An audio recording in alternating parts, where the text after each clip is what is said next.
इस news headline के प्रायोजक SGRR university Dehradun, quest for excellence. चुनावी तैयारियों को लेकर कांग्रेस की प्रस्तावित बैठक, बीजेपी प्रदेश प्रवक्ता अनिल पाठक ने कसा तंज, कहा बीजेपी से नहीं अपने ही नेताओं से लड़ रही कांग्रेस।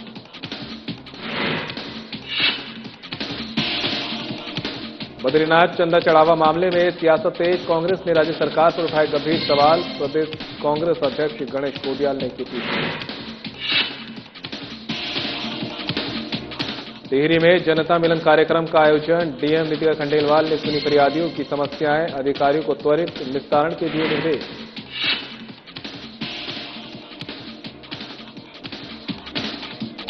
आगामी 30 जुलाई से शुरू होगी कांवड़ यात्रा, यात्रा को सुरक्षित बनाने के लिए प्रशासन अलर्ट, व्यापक स्वास्थ्य व्यवस्थाएं की जा रही सुनिश्चित।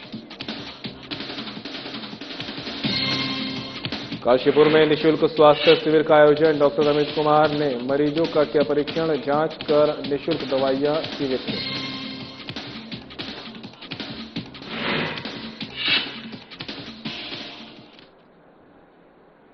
नमस्कार, उत्तराखंड की खबरें लेकर मैं हूं आपके साथ संदीप निरंजन सरकार। कांग्रेस की प्रस्तावित बैठक और आगामी चुनावी तैयारियों को लेकर बीजेपी ने कांग्रेस पर तीखा हमला बोला है। बीजेपी प्रदेश प्रवक्ता अनिल पाठक ने कहा कि कांग्रेस इस समय बीजेपी से नहीं बल्कि अपने ही नेताओं से लड़ रही है। उन्होंने कहा कि राहुल गांधी के देहरादून दौरे के दौरान 2.5 लाख पंजीकरण का दावा किया गया था, लेकिन कार्यक्रम में अपेक्षित भीड़ नहीं जुटी। इसके साथ ही अनिल पाठक ने कहा कि कांग्रेस जिस संख्या पर उत्साहित है उतने लोग तो बीजेपी की एक विधानसभा के कार्यक्रम में पहुंच जाते हैं। उन्होंने दावा किया कि बीजेपी विधानसभा स्तर पर युवा संवाद और संगठनात्मक कार्यक्रमों के जरिए जनता के बीच लगातार सक्रिय है, जबकि कांग्रेस केवल दावे और प्रचार तक सीमित रह गई है।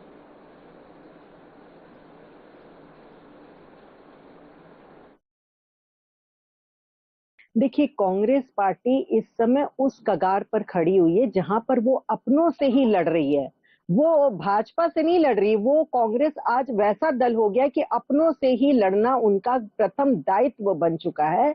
जिस प्रकार से आप देख सकते हैं कि राहुल गांधी का भी दौरा होता है और वहां पर 2.5 लाख बच्चों के रजिस्ट्रेशन की ये बात करते हैं और वहां 5,000 लोग भी वहां नहीं पहुंच पाते हैं। लेकिन हाँ, उनका उत्साह इसलिए देखने को था क्योंकि उतने लोगों की भी इन्हें पूरी तरह से उम्मीद नहीं थी। इन्हें खुद भी नहीं पता था कि वहां पे जितने लोग हैं वो भी आ सकते हैं। तो इन चीजों को लेके वो बेचारे बहुत ज्यादा उत्साहित हो रखे हैं और इतनी ही संख्या उनके लिए काफी है उनके अनुसार। लेकिन वो ये भूल चुके हैं कि भारतीय जनता पार्टी अभी जिस प्रकार से युवा संवाद से लेके हर चीज को विधानसभा वार भी करने जा रही है, तो उतनी संख्या तो हमारी एक विधानसभा से हो जाती है। तो इन सब चीजों का अगर वो आकलन करे तो उनको अपना आईना निश्चित तौर पर दिखाई दे जाएगा कि वो किस स्थान पर खड़े हैं और किस तरीके की बातें करते चले आ रहे हैं। बद्रीनाथ धाम के चंदा चढ़ावा मामले को लेकर कांग्रेस ने राज्य सरकार पर गंभीर सवाल खड़े किए हैं। देहरादून स्थित प्रदेश कांग्रेस कार्यालय में आयोजित प्रेस वार्ता के दौरान प्रदेश कांग्रेस अध्यक्ष गणेश गोदियाल ने कहा कि मंदिर समिति में हुए कथित घोटाले में कहीं न कहीं मंदिर समिति की भी भूमिका रही है। उन्होंने कहा कि मामले में गिरफ्तार किए गए दूसरे आरोपी ने पूछताछ के दौरान ये दावा किया है कि उसने ये कृत्य बद्री केदार मंदिर समिति के अध्यक्ष के PS नोटियाल के निर्देश पर किया था। ऐसे में निष्पक्ष और पारदर्शी जांच सुनिश्चित करने के लिए बद्री केदार मंदिर समिति के अध्यक्ष को तत्काल पद से हटाया जाना चाहिए। गोदियाल ने आरोप लगाया कि मुख्यमंत्री द्वारा अब तक अध्यक्ष को पद से नहीं हटाए जाना कई सवाल खड़े करता है और इससे सरकार की मंशा भी संदेह के घेरे में आती है।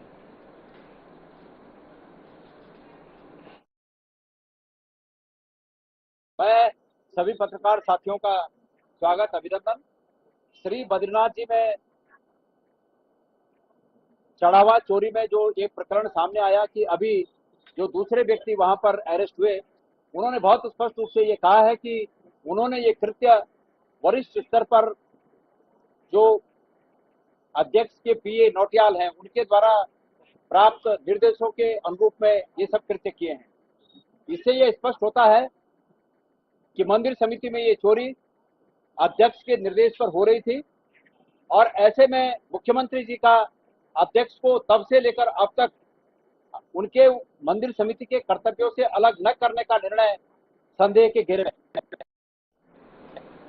डीएम नितिका खंडेलवाल की अध्यक्षता और एसएसपी श्वेता चौबे की उपस्थिति में 30 जुलाई से 10 अगस्त तक आयोजित होने वाले कांवड़ मेले की तैयारियों के संबंध में कलेक्ट्रेट सभागार में बैठक आयोजित की। बैठक में कांवड़ क्षेत्र से जुड़ी सभी विभागीय अधिकारियों को समयबद्ध रूप से आवश्यक व्यवस्थाएं पूर्ण करने और आपसी समन्वय के साथ कार्य करने के निर्देश दिए गए। डीएम नीतिका ने कहा कि कांवड़ मेले में प्रतिवर्ष श्रद्धालुओं की संख्या में वृद्धि हो रही है। भीड़ को देखते हुए सभी विभाग अपनी तैयारियां समय से पूरी कर लें। उन्होंने चंद्रभागा और खारासोत पार्किंग स्थलों पर विद्युत, पेयजल, शौचालय, प्रकाश व्यवस्था सहित अन्य मूलभूत सुविधाएं समय से उपलब्ध कराने के निर्देश दिए। इसके साथ मुनिगिरिटी तपोवन क्षेत्र की पार्किंग पर अनावश्यक दबाव न पड़े, इसके लिए देहरादून पुलिस से समन्वय स्थापित कर आईडीपीएल सहित अन्य वैकल्पिक पार्किंग स्थलों का प्रभावी संचालन किया जाए। एसएसपी श्वेता चौबे ने कहा कि कांवड़ मेले के दौरान सुरक्षा और कानून व्यवस्था सर्वोच्च प्राथमिकता रहेगी।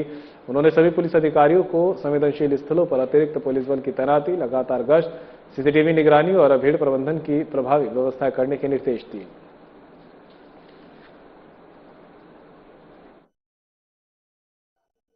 आज हमारे द्वारा कांवड़ मेले की भी बैठक की गई है और जैसे कि हम सभी विदित हैं कि 30 जुलाई से कांवड़ जो मेला है वो शुरू हो जाएगा और जो मेजॉरिटी रश का होता है, क्योंकि लास्ट के 3 दिन डाक कांवड़ का भी होता है, तो 10 तारीख तक ये रश रहेगा।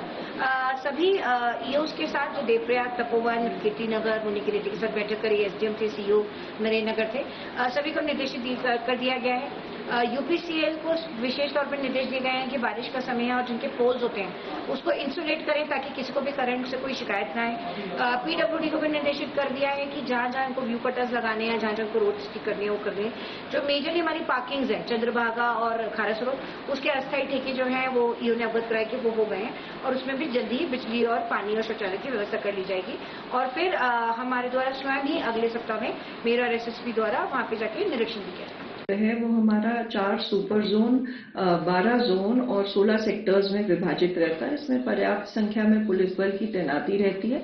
जो सुपर जोन है उसमें प्रभारी जो है क्षेत्राधिकारी स्तर के अधिकारी रहते हैं। तो इसमें हमारे को जो अतिरिक्त फोर्स की आवश्यकता है उसके लिए आईजी रेंज सर को हमने पत्र प्रेषित किया गया है। हमने पर्याप्त संख्या में इसमें पीएसी बल भी हमारे जोन्स में तैनात रहेगा। मुख्यतः जो हमारा रहता है वो ढालवाला की तरफ से हमारा ट्रैफिक कांवड़ियों का जो है इनकमिंग रहता है। ये मुख्य जनरली नीलकंठ की ओर जाते हैं और इनका वापसी जो है वो 1 वे बराज से इनकी वापसी रहती है। तो उस संदर्भ में ट्रैफिक प्लान जो है वो पहले से लागू कर दिया जाएगा। पूरा मेला क्षेत्र का भ्रमण कर लिया गया है। व्यापारियों से भी बैठक कर ली जाएगी और अभी इससे पहले हमने टैक्सी यूनियन से प्रॉपर बात कर ली है। जो विक्रम यूनियन है उससे हमारे अधिकारियों ने बात कर ली है। तो फर्स्ट लेवल की वार्ता हो चुकी है। डीएम नीतिका खंडेलवाल ने जनता मिलन कार्यक्रम का आयोजन किया जिसमें फरियादियों की समस्याएं सुनी गई। कार्यक्रम में 57 शिकायतें मिली। डीएम ने समस्याओं के त्वरित निस्तारण करने के लिए संबंधित अधिकारियों को आवश्यक निर्देश दिए। जनता मिलन कार्यक्रम के दौरान डीएम नीतिका खंडेलवाल ने सीएम हेल्पलाइन पर दर्ज शिकायतों की साप्ताहिक समीक्षा करते हुए अधिक समय से लंबित मामलों पर संबंधित अधिकारियों की तत्काल निस्तारण करने के निर्देश दिए। मानसून सीजन को देखते हुए सभी अधिकारियों को अपने अपने मुख्यालयों पर बने रहने और अलर्ट मोड में रहने के निर्देश दिए गए। उन्होंने जनता मिलन कार्यक्रम में शिकायतों को 1 बजे तक अनिवार्य रूप से पंजीकृत करने के निर्देश दिए।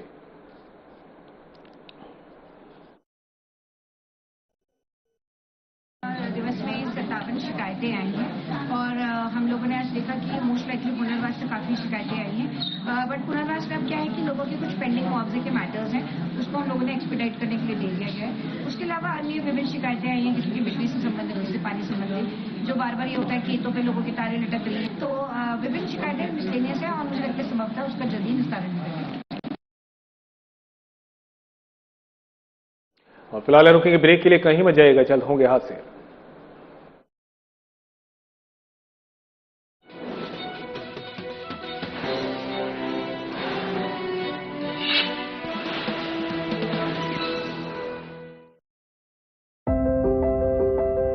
Schools, infinite possibilities.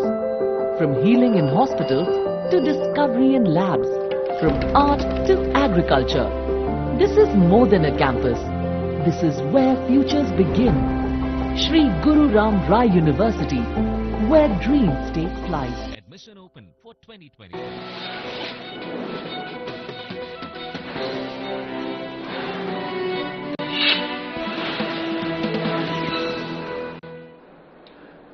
ब्रेक के बाद आप सभी का फिर से स्वागत है। खबरों में आगे बढ़ते हैं। आगामी 23 जुलाई से शुरू हो रही कांवड़ यात्रा को सुरक्षित, सुचारू और श्रद्धालुओं के लिए सुविधाजनक बनाने के उद्देश्य से स्वास्थ्य विभाग ने अपनी तैयारियों को अंतिम चरण में पहुंचा दिया है। जिला प्रशासन के निर्देशों के अनुरूप यात्रा मार्ग पर व्यापक स्वास्थ्य व्यवस्थाएं सुनिश्चित की जा रही है ताकि किसी भी आपात स्थिति में कांवड़ियों को तत्काल चिकित्सा सहायता उपलब्ध कराई जा सके। स्वास्थ्य विभाग द्वारा जिला प्रशासन के साथ समन्वय स्थापित कर यात्रा मार्ग के प्रमुख स्थलों एवं चिन्हित चेक पोस्टों पर विशेष स्वास्थ्य निगरानियों की व्यवस्था की जा रही है। इन सभी स्थानों पर स्वास्थ्य विभाग की टीमें लगातार सक्रिय रहेंगी और श्रद्धालुओं की व्यवस्थाएं संबंधी आवश्यकताओं पर पैनी नजर रहेंगी। स्वास्थ्य विभाग ने सभी संबंधित अधिकारियों और चिकित्सा कर्मियों को पूरी यात्रा अवधि के दौरान मुस्तैद रहने के निर्देश दिए हैं। मुख्य चिकित्सा अधिकारी डॉक्टर मनोज कुमार शर्मा ने बताया कि कांवड़ यात्रा के दौरान श्रद्धालुओं को बेहतर स्वास्थ्य सेवाएं उपलब्ध कराना ही हमारी पहली प्राथमिकता है। उन्होंने बताया कि प्रशासन द्वारा चिन्हित पॉइंट श्यामपुर चौकी और आईडीपीएल में तैनात स्वास्थ्य विभाग की मेडिकल रिलीज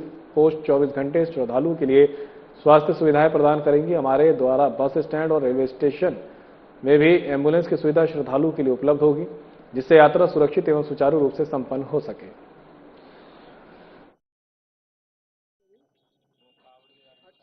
प्रत्येक साल की भांति अभी तक जो जानकारी है उसमें जो प्रशासन के द्वारा जो पॉइंट चिन्हित किए जाते हैं, जैसे श्यामपुर चौकी पे एक एमआरपी हमारे द्वारा बनाया जाता है, ऐसी आईडीपीएल में भी एक हमारे द्वारा एमआरपी स्थापित किया जाता है, मेडिकल रिलीफ पोस्ट, जिसमें हमारी जो मेडिकल टीम है जिसमें एक डॉक्टर रहता है, एक फार्मासिस्ट या स्टाफ नर्स रहती है और एक वार्ड बॉय रहता है। तो ये टीम हमारे द्वारा वहाँ पे जाती है और टीम 24/7 काम करती है, रोस्टर में शिफ्ट वाइज ड्यूटी रखती है और वहाँ पे जो सामान्य औषधियाँ हैं और जांच की सुविधा जो है वो उपलब्ध जो है लोगों को रहती है। इसके अलावा जो बस स्टैंड है, जो रेलवे स्टेशन है, वहाँ पे भी 108 के द्वारा एम्बुलेंस की जो स्थापना जो है हमारे द्वारा की जाती है, ताकि कोई अगर परेशानी हो भीड़ की में लोगों को, तो कोई अगर मरीज वहाँ पे रहता है तो उसको अस्पताल में शिफ्ट कर सके। ऋषिकेश में आज एक बड़ा हादसा होते होते टल गया। रामझूला क्षेत्र में पैर फिसलने के कारण गंगा के तेज बहाव में बहे एक युवक को एसडीआरएफ, जल पुलिस और आपदा राहत दल की संयुक्त टीम ने सूझबूझ से सुरक्षित रेस्क्यू कर लिया। ये युवक बहते हुए पशुलोक बैराज से ठीक पहले नदी के बीच बने एक टापू पर पहुंचकर फंस गया था। एसडीआरएफ के इंस्पेक्टर कविंद्र सजवाण और जल पुलिस के हरीश गोसाई ने बताया कि पशुलोक बैराज से पहले गंगा नदी के बीच बने टापू पर एक युवक को फंसा देख घाट पर घूम रहे कुछ पर्यटकों ने तुरंत इसकी सूचना जिला कंट्रोल रूम को दी। दलदल में फंसा युवक हाथ हिलाकर लगातार मदद की गुहार लगा रहा था। सूचना मिलते ही त्रिवेणी घाट पर तैनात एसडीआरएफ, जल पुलिस और आपदा राहत दल की संयुक्त टीम बिना वक्त गंवाए हरकत में आई। टीम राफ्ट के जरिए नदी के बीच बने टापू पर पहुंची। नदी का बहाव तेज था और टापू पर दलदल होने के कारण स्थिति काफी चुनौतीपूर्ण थी। इसके बावजूद रेस्क्यू टीम और अत्यंत सावधानी और त्वरित कार्रवाई करते हुए व्यक्ति को सुरक्षित दलदल से बाहर निकाला और राफ्ट के माध्यम से किनारे लेकर आई। युवक की पहचान विनोद सिंह निवासी शीशम झाड़ी मुनि की रेती के रूप में हुई है।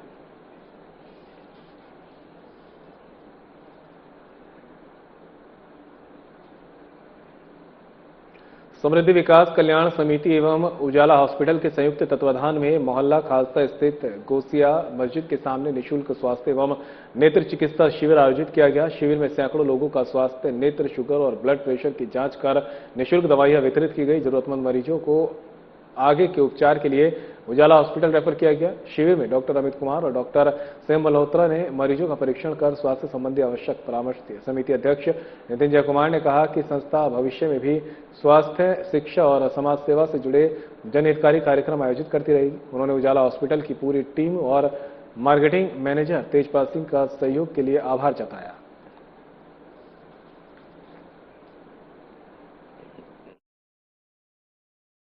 शुगर भी निःशुल्क रूप से किया जा रहा है और जो भी उपलब्ध दवाइयां हैं वो भी निःशुल्क रूप से दी जा रही है। बाकी अगर कुछ लगता है कि कोई ज्यादा बड़ा रोग है या उस टाइप सिटी हॉस्पिटल में ट्रीट किया जा सकता है उसको, तो यहाँ पे हम ओपीडी पे रेफर कर देते हैं और निःशुल्क रूप से अस्पताल में उसको फॉलो किया जाता है आगे के इलाज के। जिस प्रकार से मरीजों को काफी लाभ मिलता है और है ना, जो भी सामाजिक कार्य करने वाले लोग हैं उनको भी थोड़ा सा के नाम पे उसमें 100% कैशलेस होता है, तो कैशलेस ही होता है। तो काफी लोग लाभ ले रहे हैं और रोज भर्ती होते हैं, उनको लाभ। तो वहीं रायपुर क्षेत्र में हुई लूट का महज 12 घंटे में खुलासा। अहम जानकारी आप तक पहुंचा रहे हैं, जहां पर दून पुलिस की बड़ी कार्रवाई एक बार फिर से देखने को मिली है। एसएसपी परमेंद्र डोभाल की सटीक रणनीति और शातिर अपराधी पहुंचे सलाखों के पीछे। रायपुर क्षेत्र में हुई लूट की घटना का 12 घंटे के अंदर दून पुलिस ने किया खुलासा। घटना को अंजाम देने वाले 2 चोर गिरफ्तार। एसपी ग्रामीण जय बलूनी ने किया मामले का खुलासा। चोरों के कब्जे से घटना में लूटी गई 100% संपत्ति बरामद। रायपुर क्षेत्र में बुजुर्ग महिला को घर में बंधक बनाकर दिया था लूट की घटना को अंजाम। मोहल्ले के ही युवक ने रची थी साजिश। बुजुर्ग महिला के घर में अकेले रहने की थी जानकारी। आरोपी खुद को नगर निगम का कर्मचारी बताकर घुसे थे महिला के घर में।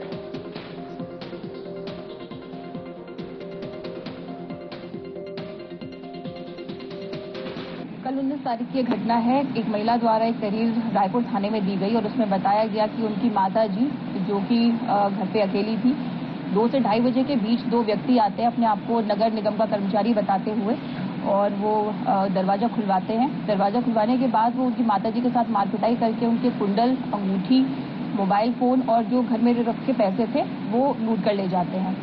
इस घटना के बाद एसएसपी महोदय द्वारा इसका संज्ञान लेते हुए घटना की गंभीरता को देखते हुए टीम का गठन किया गया, जिसके पश्चात इसमें जो हमारी टीम है उनके द्वारा लगभग 65 से 70 सीसीटीवी कैमरे देखे गए और उसके आधार पर 2 संदिग्ध उसमें प्रतीत हुए, जिनकी पहचान जब की गई तो सागर और अंकित नाम के निकले। जो सागर था वो उसी गढ़वाली कॉलोनी का रहने वाला था जहां पर के लूट की घटना को अंजाम दिया गया है।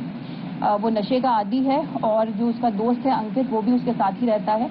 तो उसने इस घटना के संबंध में उसको बताया और ये कहा कि 2 से 2:30 बजे के बीच वो जो महिला है वो लगभग अकेली रहती है। तो इस को अंजाम देने के लिए वो लोग वहां पर पहुंचे अपने आप को नगर निगम का कर्मचारी बताते हुए और वो ये सामान जो था लूट कर ले गए। इनकी गिरफ्तारी आज की गई है। इनके पास से जो सामान था वो पूरा बरामद कर लिया गया है और इनके विरुद्ध लूट का मुकदमा दर्ज कर लिया गया है।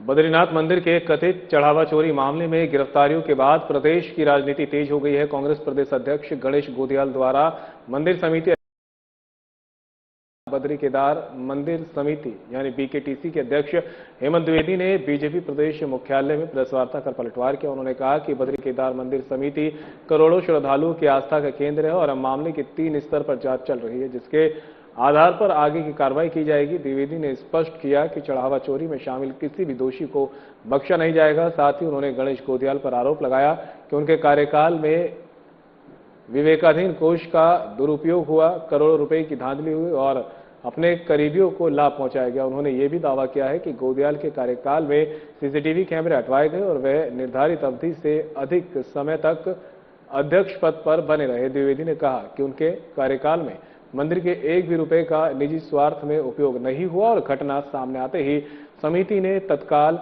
कार्रवाई की है। उन्होंने कहा कि बीजेपी अनुशासन और सनातन मूल्यों के प्रति प्रतिबद्ध है और दोषियों के खिलाफ सख्त कार्रवाई जारी रहेगी।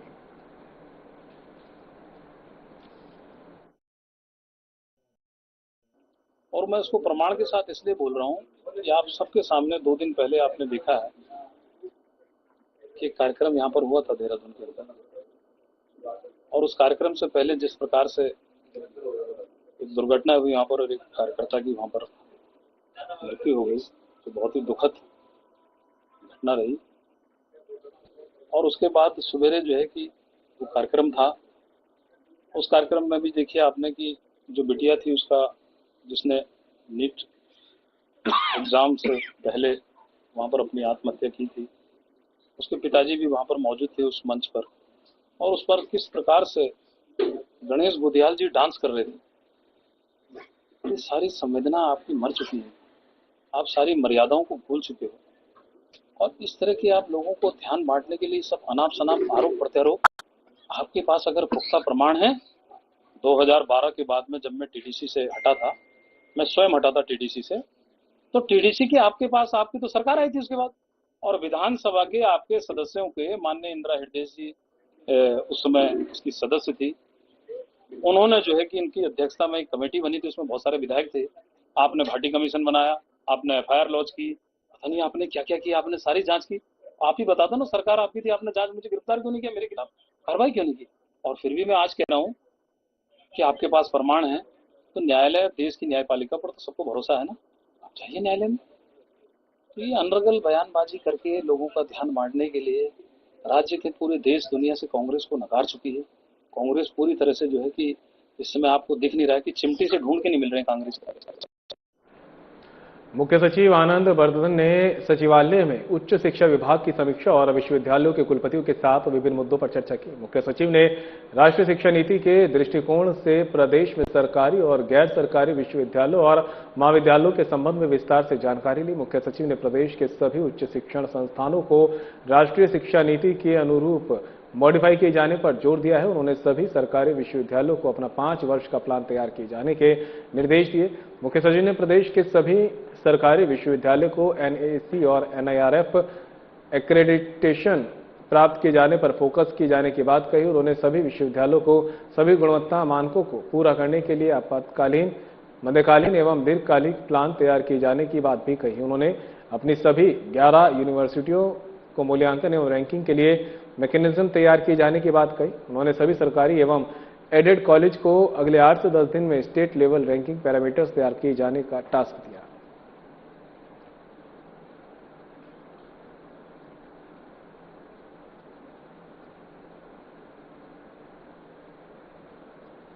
लगातार हो रही बारिश के चलते मसूरी देहरादून मुख्य मार्ग पर दरारों वाला हिस्सा अब पूरी तरह ध्वस्त हो गया है। सड़क का बड़ा भाग भूस्खलन की चपेट में आने के बाद प्रशासन ने सुरक्षा के मद्देनजर यातायात पर कड़े प्रतिबंध लगा दिए हैं। पहले इस मार्ग से 4 पहिया वाहनों को रुक रुक कर निकाला जा रहा था, लेकिन सड़क की स्थिति लगातार बिगड़ने के कारण अब केवल 2 पहिया वाहनों को भी सीमित रूप से गुजरने की अनुमति दी जा रही है। वहीं देहरादून में से मसूरी की ओर आने वाले वाहनों को कुठाल गेट के पास ही रोक दिया जा रहा है। मुख्य मार्ग बंद होने से यात्रियों और स्थानीय लोगों को भारी परेशानियों का सामना करना पड़ रहा है। आवश्यक कार्य से यात्रा करने वाले लोग वैकल्पिक मार्ग के रूप में किमाड़ी रोड का सहारा लेने को मजबूर है। प्रशासन लगातार स्थिति पर नजर बनाए हुए है और सड़क की मरम्मत तथा सुरक्षा कार्य जारी है। लोगों से अपील की गई है कि अनावश्यक यात्रा से बचें और प्रशासन द्वारा जारी दिशा निर्देशों का पालन करें।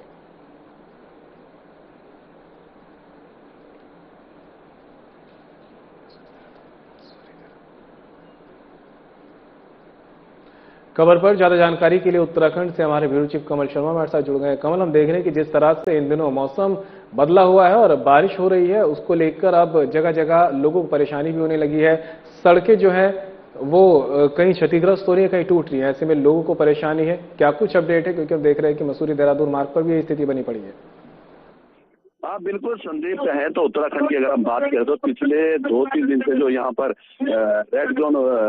रेड अलर्ट घोषित किया गया था, वही यहाँ पर दिखाई दे रहा है। अगर हम इस टाइम की बात करें, हम खुद इस टाइम लगातार यहाँ पर बारिश का दौर जारी है और हम खुद इस टाइम बारिश में भीग रहे हैं। और लगातार कहें तो सुबह रात से ही लगातार यहाँ बारिश है और जगह जगह लगातार प्रॉब्लमें चल रही हैं। सड़कें टूट रही हैं, कई जगह सड़कें ध्वस्त हो गई हैं, नदियों में पानी उफान पर है। ये लगातार एडवाइजरी जारी है। यहाँ तक कि जो 4 धाम यात्रा है फिलहाल उसको स्थगित किया गया है। यही किया गया है कि जिससे किसी को परेशानी ना हो। यही अगले आदेशों तक 4 धाम यात्रा भी स्थगित कर दी गई है। तो कुल मिला के अगर हम बात करें तो लगातार बारिश जारी है और लोगों को स्पष्ट रूप से कहा गया है कि जो मौसम विभाग की एडवाइजरी आपके मोबाइल से आ रही है, अन्य संसाधनों से मिल रही है, उसका प्रॉपर ध्यान रखें। और लगातार पहाड़ी क्षेत्रों में, खास करके पर्वतीय क्षेत्रों में आप बिल्कुल भी यात्रा करें, क्योंकि लगातार बारिश ज्यादा हो रही है, भूस्खलन हो रहा है जगह जगह और साथ ही रोडों में भी प्रॉब्लम्स हो रही है। ऐसी ना हो कि कई अलग जगह छम जाए, इसलिए सब कुछ देख दाख के आप यहाँ पर यात्रा करें।